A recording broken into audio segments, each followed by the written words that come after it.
আসসালামু আলাইকুম। যে সকল কারণে আপনার কিডনি ধীরে ধীরে নষ্ট হয়ে যেতে পারে, কিডনির রোগ তৈরি হতে পারে।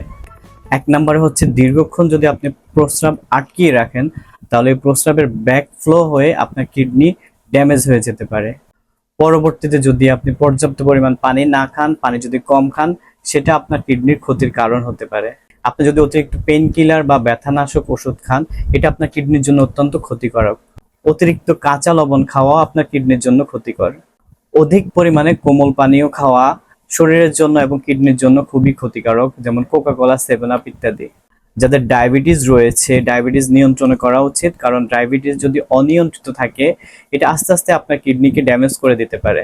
অনেকেই দেখা যায় জিমে বা প্রয়োজনে বা অপ্রয়োজনে অতিরিক্ত প্রোটিন খান বা প্রোটিন পাউডার খান, যেটা আপনার কিডনির জন্য খুব বেশি ক্ষতিকারক।